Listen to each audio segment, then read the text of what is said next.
When talking about song structure, we usually have in mind like a pop or a rock song, and those tend to have a really common structure based on several elements that are quite, usual. So they would tend to have an intro, they would tend to have a verse, a chorus, an outro, and possibly a bridge that would happen between a verse and a chorus, maybe every time between a verse and a chorus, maybe just once between a verse and a chorus. That all depends on the actual composer. But those are the actual parts that we always have. So an intro, a verse, chorus, outro, and a bridge possibly. Now, when talking about this, it's pop and rock music, which is most common. Now we have other genres of music that don't really follow that same example. They don't really follow that same formula. Let's say in electronic music, like many of these songs I have prepared right here for you, they don't really follow the same formula. So let's say in techno music, we have an intro that consists mostly of drums. And they do this. Why? Because those songs have to be DJ friendly. So those songs need to have an intro and an outro part that's easy to mix. And by easy to mix, mostly it's all drums with not so many of tonal elements that would actually, show off the pitch of the song, so that two songs with different pitches could be mixed together without any, disharmony, any problems like that. So let me play you a part of that.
So there you go, an intro to a techno song which lasts for about a minute, and that intro consists mostly just of drums, not too many of those, pitch revealing elements. And we have the same thing in, let's say, this trance song, which for the same reason has that kind of an intro, so it would be easy to mix. And the easier it is to mix a song like that, the more probability there is that somebody is going to actually play it in a party.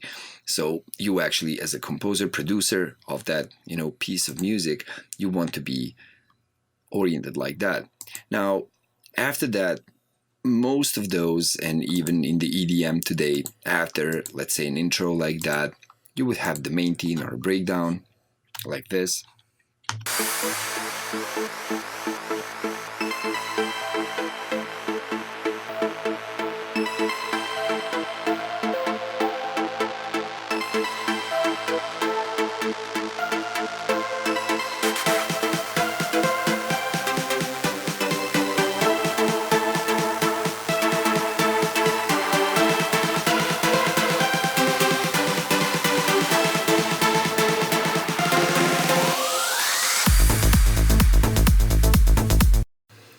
So you could count that as a breakdown in electronic music. In pop music, that could be actually a bridge or even a verse, since everything after this is just, the banging beats with everything on top of them. So that could all be chorus. So all of this actually could be the chorus part, or part of that could be a verse. So it doesn't really follow precisely that formula of having a chorus and a verse, like the songs that have vocals in them where you actually sing something. And in that sense, in electronic music, you have way more freedom of, piecing out the parts as you see fit because the only pursuit you have in electronic music is bringing out that feeling that you want to transfer into the listener. That could be a kind of euphoria, or depending on the actual genre or the feeling you're trying to present, but you're actually basing your arrangement and the elements that come in and go out at certain points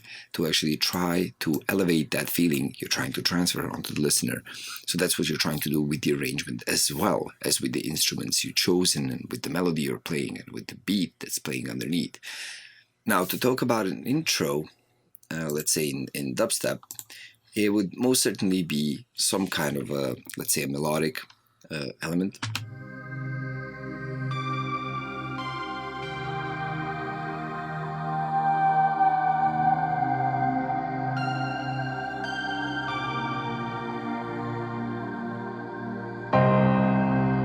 You make me weak. You're the one I seek, and I hate that I love you. I hate that I love you. If I could, and I would, carve out your heart, carve out your heart,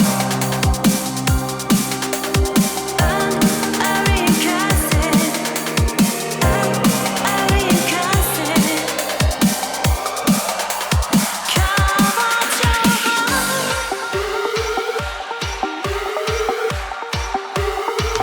So after that initial part where we have all the melodic parts and all the vocals, everything, we again have a breakdown, and that breakdown is supposed to bring it in, elevate the feeling onto the actual, what we call a drop today, so to the main part of the music. So that would just be like an uplifter, and after the uplifter we have the main theme coming in. So uplift.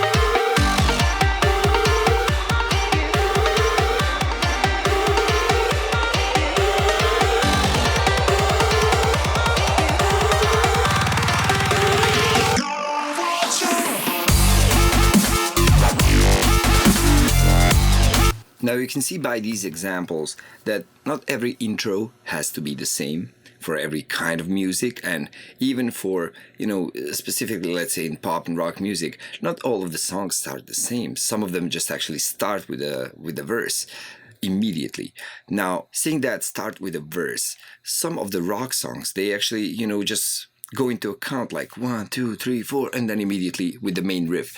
So some of them actually start with the most pungent part of the song, the most hyped up piece of the song they have. So the main riff starts at the beginning. Some of them actually don't, start slowly, maybe just a vocal, maybe just an acoustic guitar and a vocal, and after that, slowly build up into the most energetic part, the most energetic piece of that song. Now, we had to analyze all the intros of all the songs ever made. Of course, they would be quite different, but what you can do to make an intro of your song is actually put out the pieces of a part of a song that's supposed to come right after that, or that is in the chorus, and just put some of those pieces, some of those elements in the intro. So let's say if in the main part of our song, in the actual, chorus, we have the guitars and the drums and the bass and, and the vocals, the keyboards, everything, maybe you could just take the keyboards and the vocals out of that and just put that into the beginning and just make an intro out of that. Maybe with some piece of the drum, on top of that, like a hi-hat or something to give you the beat. But that's it. You could just take a couple of pieces of something that maybe comes after that and make an intro out of just deleting a couple of elements and leaving just a few elements of something that you already have built up. Of course, in the intro, what you really want is to create tension for the part that's going to come in right after that.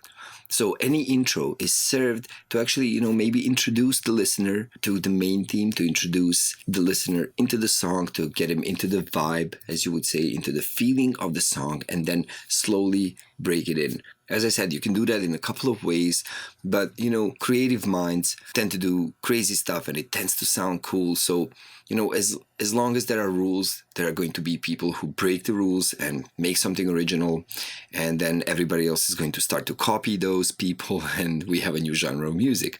That's how it all happens today, and it happens really quickly because music production is quite available to anyone. So knowing the rules, following those, never a bad thing, but also breaking those rules is also not a bad thing because, hey, you might be the next guy who is going to be, world famous, and everybody's going to copy your style, your arrangements, your ideas.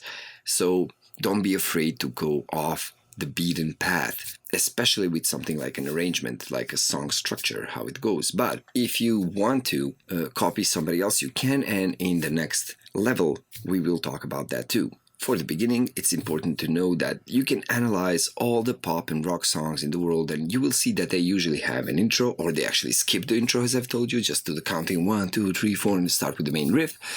You can analyze all of those. You see they have a verse, they have a chorus, they have an intro, they have a bridge. Mostly all of them have a bridge that happens, let's say, maybe every time between the verse and the chorus, and maybe sometimes it happens only once during the song because that's what the composer wanted. So it's up to nobody else but you on how you're going to make your song. As long as we're talking about the intros are different for even in one genre, and for many different genres, intros are quite different, especially in electronic music. Different things, are requested, but mostly it's some kind of a mixing capability, meaning that you do already have a beat at the very beginning of the song so that you could start mixing that song from the very beginning with the song that's already playing. Because that's what electronic music is mostly meant for. But that intro is supposed to lure the listener into the song, introduce him with the song's emotion and theme, and also build up some sort of tension that will actually explode and finalize with the song starting in its full power.